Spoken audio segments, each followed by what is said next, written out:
What's up guys, it's the Hunter Project here. Welcome to my channel where you'll find Monster Hunter news, builds, playthroughs and everything in between. Be sure to smash the like, subscribe buttons if you do enjoy. Our goal is currently to reach 1,000 subscribers and the support has been unreal recently, so thank you guys so much. And also be sure to join the Discord community, the link is at the top of the description. Without wasting any more time, let's get right into the video.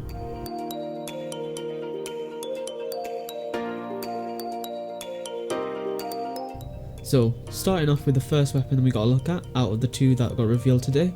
So we got a nice look at the Gunlance and it looks pretty awesome. They have brought back many of the moves from the basic attacks like lateral thrust and overhead smash to the worm stake and wyvern fire, which is awesome.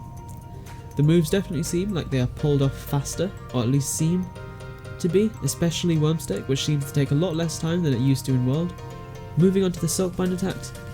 The first one being Hail Cutter, where the hunter leaps into the air with a backhand with the lance using a wire bug, and then reloads and comes down with a downward slam that leads straight into a direct shot using all ammo in the lance. I definitely feel like we can change up the move after the downward slam, so you could either go into a worm stake or even a wyvern fire if you have it ready, but once again we're not 100% sure what the entire animation is, so the direct shot after the downward slam may be part of the move, but I feel like definitely it probably won't because that feels a bit too restrictive, but we'll definitely see eventually. And regardless, it definitely does look really cool. The main aspect of this Silkbind attack is the fact that it does reduce the cooldown time for the Gunlance as well, which is extremely cool to see. This definitely will be very useful for putting out DPS and maximizing the time for getting off the bigger DPS numbers, so definitely something you'd see probably in speedrunning for Gunlances. The next Silkbind attack is Guard Edge, and it's basically a super guard that restores your sharpness when you are hit, and it can be chained directly into another move such as Wyvern Fire or Worm Stake. It seems to have quite a big window to connect as well, based on the different footages we've seen, and it does seem pretty nice. One other thing to note is that Wyvern Fire seems to be able to tank moves now with an inbuilt guard point of sorts, which is nice, as it definitely was annoying when you're just about to fire off a blast with Wyvern Fire and then you just get knocked out of it. So I don't think we'll be seeing that anymore, but I'm not too sure how it works. I'm not sure what the window is or how you would get it to proc as a guard point, but regardless it does seem to be a little bit more tankier, so you are able to get more shots off in more situations.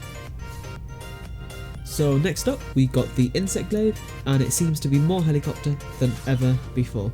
It seems Capcom is really pushing the aerial gameplay with the Glaive, which I guess makes sense as that's what they kind of intended with 4 Ultimate when it debuted the first time. We got to see a lot of the basic combos such as the Rising Slash, the Overhead Smash and many others, and just a lot of the more basic combos that we've had in the past were showcased, as well as the player collecting essence with the Kinsect, which once again looks pretty much the same as we've always had it. I don't really see how they would change that up anyways. So moving on to the Silkbind attacks, the first one we got was Silkbind Vault, which seems to be an evasion type of move that the player can use to either extend their aerial time or initiate their airborne actions.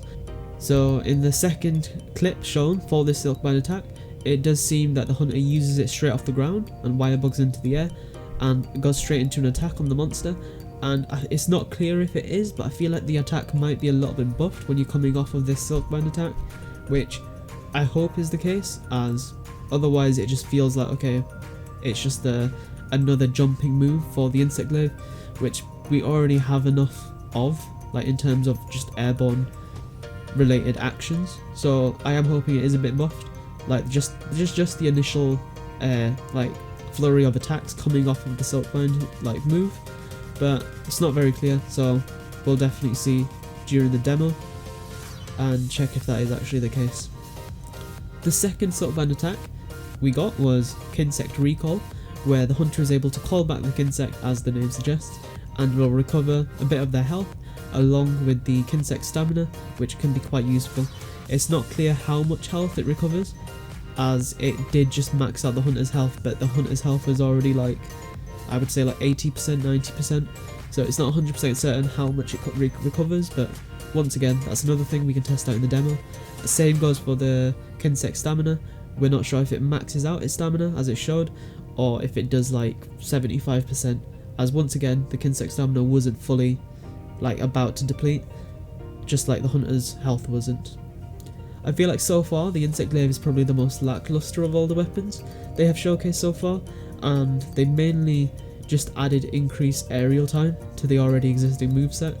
Like, I don't think there's too much that they've changed, so hopefully there are other types of attacks other than Silkbind that have more damage orientated wire bug moves for the Glaive specifically. Just as, I don't know if it's because I'm just not an Insect Glaive user, or at least not anymore, at least because the last time I probably used it extensively was for Ultimate, so I'm not sure if it's just because I'm not an Insect Glaive user, I can't tell how much damage it's doing, but it definitely does seem to me that it is a tiny bit less powerful or flashy in a sense compared to the other weapons. But once again, I can't really talk as I'm not an Insect Glaive user, and I'm just judging by what we see on the gameplay. Right guys, this does bring us to the end of the video.